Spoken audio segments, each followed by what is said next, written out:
A bull was struggling to breathe after a terrible wound, its life fading fast, until a silent soldier arrived with a remedy. What happens next will leave you speechless.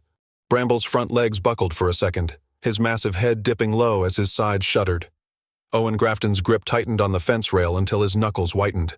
The late sun threw long bars of shadow across the paddock, painting Bramble's trembling body in gold and dust. His breaths came in broken pulls, each one rasping as though it might be his last. A deep wound along his flank oozed a slow, dark line of blood that matted the coarse hair. Flies hovered greedily, only to be swatted away by Elias, Owen's wiry 16-year-old nephew, who was crouched beside the bull, one hand pressed gently to the animal's shoulder, the other steadying himself in the dirt. Owen's throat felt dry, his mind racing through the options. The nearest veterinarian was a good hour away by truck, maybe more if the road out past the creek was still muddy from last night's rain. Bramble didn't have an hour. He might not have minutes.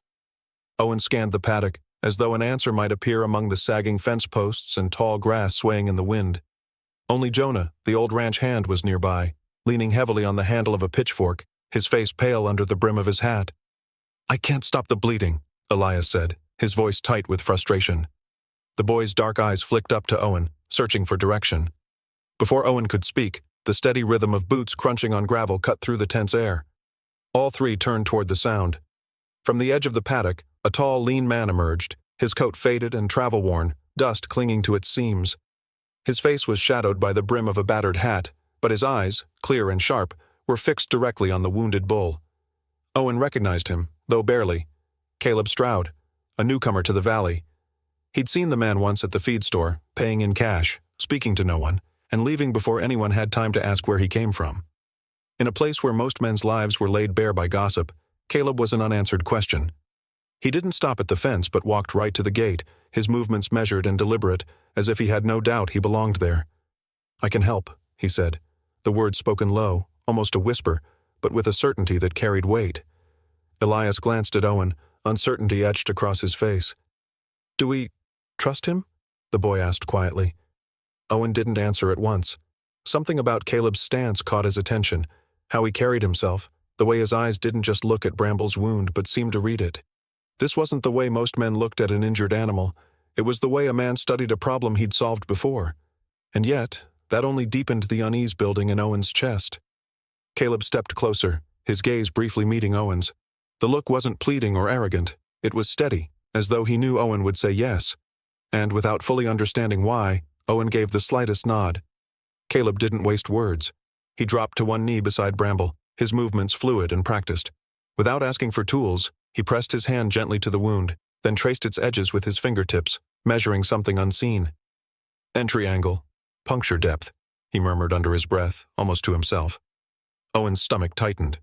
Those weren't the casual guesses of a man used to working cattle. They were the clipped observations of someone trained to read wounds, perhaps in situations where lives depended on every detail. Caleb's fingers worked with precision, his eyes never leaving the injury except to glance at Bramble's labored breathing. Leah shifted uneasily, squatting lower to steady the bull's head. "You've done this before," he said, his tone part question, part suspicion. Caleb didn't look up. "Once or twice," he replied, but there was no humor in his voice. The wind shifted, carrying with it the dry scent of dust from the ridge beyond the paddock. Caleb's head turned slightly, and for the first time since he'd arrived, his attention wasn't on Bramble. His gaze swept the line of hills in a quick, deliberate scan, as if searching for movement. His eyes narrowed, the briefest flicker of calculation passing over his face. Owen followed the look instinctively, but saw only grass and the distant silhouette of the old windmill. Still, that small moment, so quick it might have been missed, landed heavy in Owen's mind. Caleb wasn't just here to treat the bull. He was watching for something, or someone. Bramble let out a low, pained bellow, pulling their attention back to the wound. Caleb reached into the inner pocket of his coat and drew out a folded scrap of cloth. He pressed it firmly to the injury, then glanced up at Owen. "Keep him still," he said, the quiet firmness of his tone leaving no room for hesitation. Owen stepped into the paddock, moving to Bramble's other side. His boots sank slightly into the churned dirt as he braced against the bull's weight. He could feel the animal trembling, each breath a battle. Elias kept his palm steady against Bramble's shoulder, murmuring soft reassurances under his breath, though Owen doubted the bull could hear him over the pounding in his own ears. Caleb worked fast, tearing the cloth into strips with sharp, efficient motions, his hands steady despite the urgency. Every move was purposeful, as if rehearsed many times before. Owen wanted to ask where he had learned this kind of skill, but something in Caleb's focused expression stopped him. The man's eyes were set, his jaw locked, and his posture leaned slightly toward the distant hills, as though ready for more than just this task. Jonah, still by the fence, shifted his weight. "Need me to fetch anything?" he asked, though his voice carried an edge of caution. Caleb shook his head once, his focus unbroken. "Not yet." The sun dipped lower, the light thinning into the first hints of evening. The long shadows across the paddock seemed to stretch toward them, and Owen felt a tightening in his chest that had nothing to do with Bramble's wound. There was something in the air now, a tension beyond the injury, something Caleb felt but hadn't said aloud. He pressed the last strip of cloth into place, securing it with a knot that was both tight and careful. Only then did he lift his head, his gaze again sweeping the hills. This time, Owen saw it clearly, how Caleb's eyes lingered just a moment too long on a particular ridge, the muscles in his shoulders tightening as though in silent preparation. Owen swallowed hard. "You expecting someone?" he asked quietly. Caleb didn't answer right away. His gaze held to that ridge for another heartbeat before he looked back at Owen. "I'm expecting something," he said. It was only a single glance, a flick of the eyes toward the hills beyond the paddock, but it was enough to plant the first seed of unease in Owen's mind. Caleb's hands moved with quiet certainty as he reached into the inner pocket of his coat. The motion was deliberate, almost ritualistic, and when he withdrew his hand, a small, weathered leather pouch rested in his palm. Its surface was worn smooth with age, the edges darkened by years of use. He unrolled it on the ground beside Bramble, and Owen saw at once that this was no ordinary ranch hand's kit. Inside, nestled in fitted loops and compartments, were vials of varying shapes, each sealed with cork or wax. There were rolls of bandage finer than anything Owen had ever bought at the supply store, a set of steel instruments so polished they caught the dying light like glass, and a collection of small tools whose purposes Owen couldn't guess. Everything about the kit spoke of precision, not convenience. Without wasting a second, Caleb chose 2 vials, one amber, one opaque black. He worked with swift, economical movements, uncorking the black one and tipping a measured amount of its contents into the lid of the amber. The liquid was thick and dark, almost tar-like, and it clung stubbornly to the metal as he stirred them together with the handle of a slender tool. The scent was sharp and unfamiliar, carrying a bitter edge that stung Owen's nose. Elias, crouched near Bramble's head, glanced toward the mixture. "What is that?" he asked, curiosity mixing with the uncertainty in his voice. "Something that will give him a fighting chance," Caleb replied without looking up. His voice was calm, unhurried, but carried the weight of a man who didn't speak unless it mattered.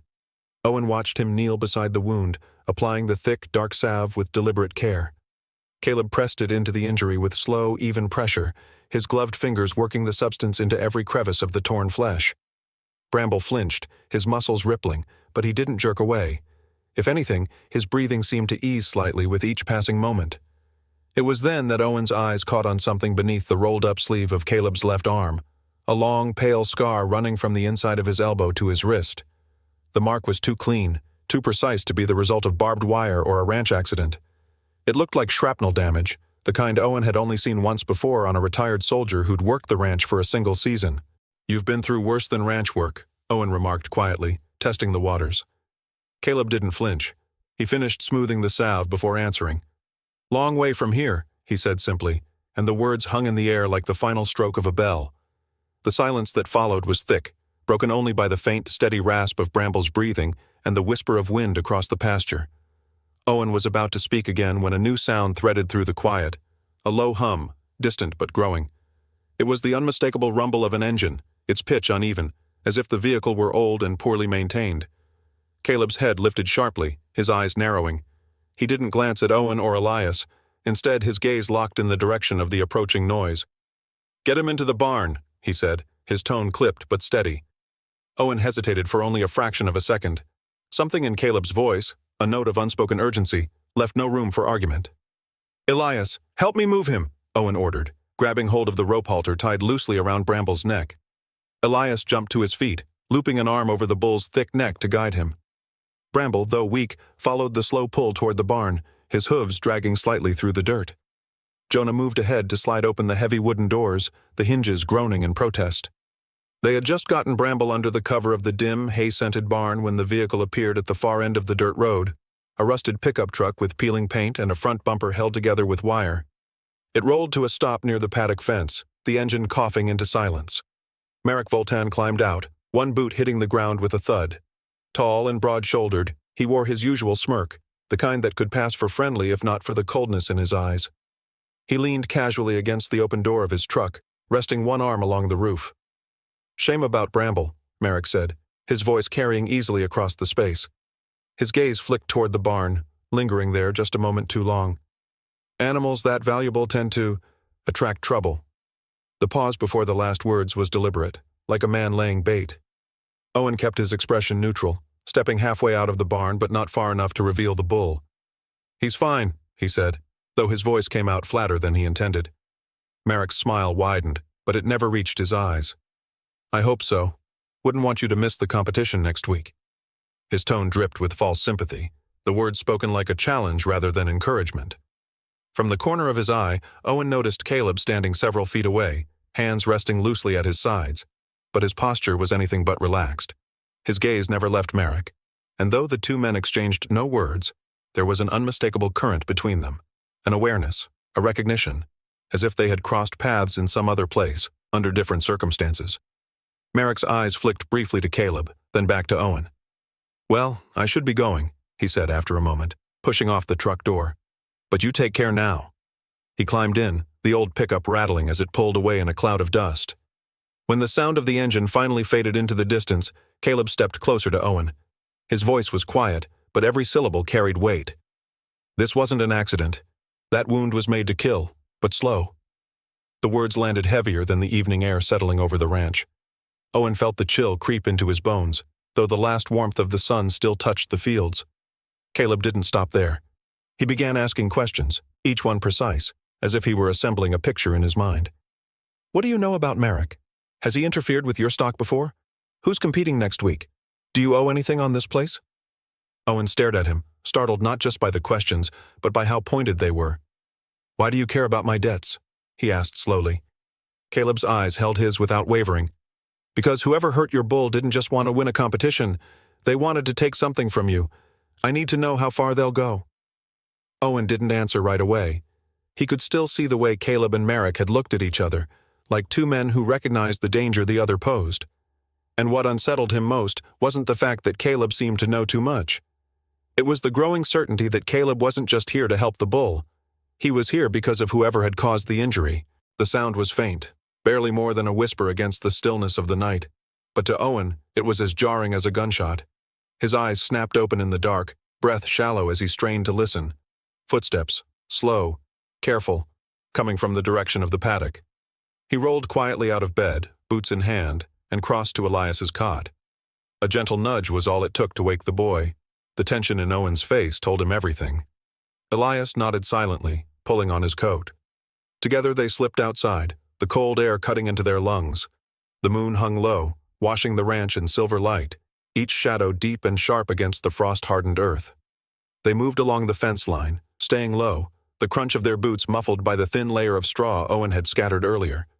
Then Owen saw them, two figures hunched against the wind, slipping through the paddock gate with practiced ease. One carried something long and narrow, the faint glint of metal at its tip catching the moonlight. Owen felt the hair on his neck rise. That was no fence repair tool. It was a blade. Before he could move, a shape shifted in the shadows near the stacked feed barrels. Caleb. He was already there, crouched low, his body still but coiled, eyes fixed on the intruders. His hand made a sharp motion toward Owen and Elias. "Stay back." The figures moved toward the barn, their steps deliberate. Inside, Bramble lay in the straw, still weak from the injury but recovering. Owen's chest tightened at the thought of what they might do next. Caleb didn't hesitate. He moved with a speed that seemed unnatural for a man of his size, rising from the shadows and closing the distance before the first intruder could react. His hand clamped onto the man's wrist, twisting sharply. The blade clattered to the ground. With a swift turn and a well-placed shove, Caleb had the man face first in the dirt, his arm wrenched behind him. The second intruder spun toward the gate, panic flashing across his face. But Owen was already moving. He reached the barn door and shoved it closed with a heavy thud, the latch dropping into place. The man skidded to a halt just as Elias stepped into his path, forcing him back toward Owen. In the confusion, the second man's hood slipped down, revealing his face. Roderick Vale, Merrick's foreman. His breath came fast, eyes darting between Owen and Caleb like a cornered animal. Caleb kept his voice level, his grip like iron on the first man's shoulder. "Stay down," he said, the words carrying a quiet authority that left no room for defiance. Roderick's companion struggled briefly, then stilled under Caleb's pressure. Owen stepped forward, his jaw tight. "What's this about?"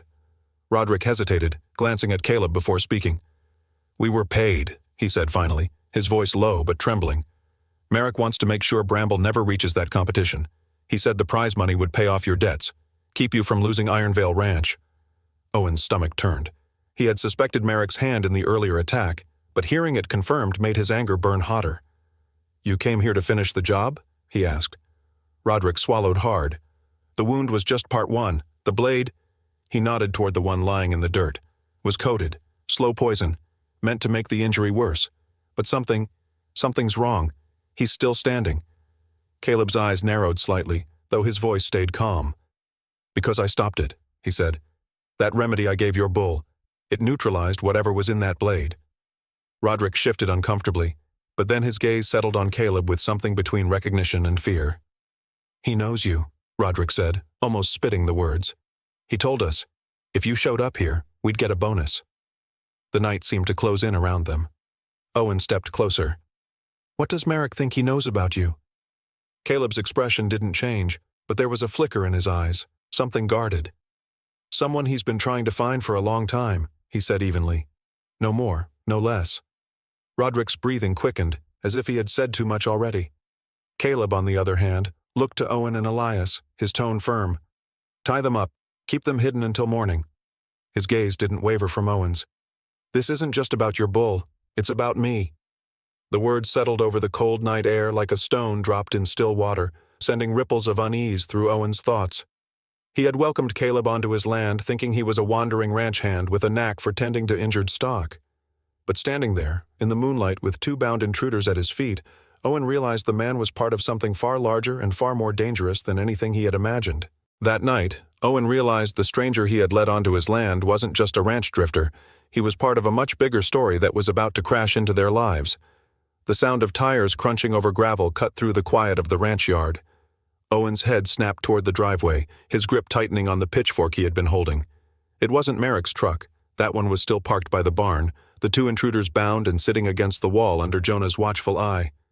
This vehicle was darker, heavier looking, with reinforced panels that caught the morning light in a muted, matte sheen. It rolled to a stop with the precision of a machine built for more than simple transport. Three men climbed out. They wore plain clothes, denim, worn boots, dark jackets, but something in the way they moved told Owen they were no ordinary visitors. Their steps were measured, their eyes scanning everything. One of them, tall and broad-shouldered with a hard, weathered face, fixed his gaze immediately on Caleb. "You're supposed to be gone," the man said, his voice low but carrying an unmistakable authority. Caleb didn't move, didn't even blink. "Not until I finish here," he replied. The tone was calm, almost cold, but Owen caught the faint edge under the words, defiance, and maybe something deeper. The leader, whose presence seemed to silence even the wind, stepped closer. "Caleb," he said, in a voice that felt like an order even when it wasn't. "This isn't your field anymore." Caleb's jaw flexed, his eyes steady. "It is when Merrick's involved." Jonah, still standing by the barn with the intruders, shifted uneasily, glancing between the men. Owen could feel a knot of tension twisting in his gut. These weren't lawmen from the county. They were something else, something far more precise. It didn't take long for the truth to spill out. Caleb wasn't just some drifter or neighbor lending a hand. He had once been a covert operative, moving in shadows most men never knew existed. Merrick wasn't just a bitter rival trying to sabotage a bull. He was a key figure in a smuggling ring, moving weapons and other illegal cargo along the quiet, forgotten roads of rural counties. The attack on Bramble hadn't been random. It had been bait. Merrick had known Caleb was in the area, had struck at something, and someone Caleb had chosen to protect, forcing him into the open. Owen felt his stomach turn as the pieces fell into place. The injured bull, the late-night trespass, the calculated cruelty. It was just the edge of something far bigger and far more dangerous. He glanced at Bramble's pen. The animal stood quietly now, recovering. But Owen realized the bull's suffering had been part of a trap set for a man who lived in another world entirely. The man in charge, Dren Holt, Caleb called him, looked like he had no patience for small-town entanglements. But Caleb spoke with a quiet certainty that seemed to shift the air between them. He argued that the job wasn't finished, that Merrick's reach wouldn't end just because he was rattled. The best chance to expose him wasn't a silent arrest out on the back roads. It was a public place, with witnesses and officials who couldn't be ignored. The upcoming livestock competition, Caleb explained, was perfect. Merrick would be there, confident and surrounded by allies, thinking the damage to Bramble had already decided the outcome. That arrogance would make him careless. Owen didn't like the thought of entering Bramble while the bull was still healing, but he could see no other way. "If you need bait," Owen said, "I guess that's me." Dren hesitated. His men shifted slightly, the smallest signs of disagreement flickering in their posture. But eventually, the leader gave a short nod. "You've got one shot, Stroud. Make it count." The days leading up to the event passed under a strange weight. Bramble healed enough to move comfortably, though Owen kept his training light, more to keep the animal steady than to push him. Caleb spent hours in the shadows, speaking quietly with Dren's men, reviewing equipment, and walking the competition grounds with the watchful air of a man studying a battlefield. On the morning of the event, the arena buzzed with noise, laughter, the low rumble of cattle, the calls of announcers. Owen led Bramble into the holding pen, feeling the bull's strength under the lead rope, even if it wasn't at its peak. Caleb was somewhere nearby, but Owen didn't see him. That was how Caleb worked, present but unseen until the moment mattered. Merrick was there too, wearing a smirk that didn't touch his eyes. He leaned against the rails, speaking to Roderick, who stood close by. The sight of them made Owen's pulse quicken. It would be too easy for them to try something again. But when the judges gathered, Caleb stepped forward. He carried something wrapped in a cloth, and as he reached the official's table, he unwrapped it with slow precision. The sunlight caught on the metal, Roderick's weapon, its blade faintly stained with a residue the eye could barely see. Caleb placed it on the table, his voice steady as he explained. "This," he said, "is the same blade used to wound Bramble, and on it, residue of a toxin banned in all livestock competitions. It's the same one used in other cases tied to Merrick's operations." The crowd quieted, the weight of the accusation sinking in. Caleb then produced a small recorder, pressing play. The voice that came through was Roderick's, unmistakable, speaking in hurried whispers about softening up the bull and keeping Caleb out of the picture. Officials exchanged looks, murmurs rippling through the spectators. Merrick's face lost its confident color. Within minutes, 2 uniformed deputies stepped forward, not the local sheriff's men, but county officers brought in quietly by Dren's team. Merrick was placed in cuffs, his glare darting between Caleb and Owen like a blade looking for a weak point. The formal announcement came quickly. Merrick was under arrest for multiple charges, his smuggling network now under active investigation. The competition resumed, though the air was different, heavier, but somehow cleaner. Bramble, though still not at his full strength, moved with enough power and grace to place among the top ranks. The prize money was more than Owen had hoped for, enough to keep Ironvale Ranch running, at least for now. When it was over, Owen looked for Caleb in the crowd, but the man was nowhere in sight. It was only at dawn the next morning that Owen spotted him, saddling a horse near the edge of the property. "You're just leaving?" Owen asked. Caleb didn't look up from the saddle strap. "Work's done here." Owen wanted to thank him, to say something that would keep him here even a little longer. But Caleb swung into the saddle, then reached into his coat and tossed a small leather pouch into Owen's hands. "For when trouble comes again, because it will," Caleb said. By the time Owen looked up, Caleb was already riding toward the horizon, his figure growing smaller against the pale morning light. Owen understood then that Caleb Stroud was a man who lived in the spaces between danger and safety, never settling, always moving toward the next fight. And somewhere out there, someone else's battle was already waiting for him. Disclaimer: the story you just watched is fictional. It explores themes of compassion, unexpected healing, and the powerful silent bond between a human and an animal. This narrative aims to highlight the hidden strengths found in quiet individuals, inspire empathy, and remind us that help can come from the most unexpected places.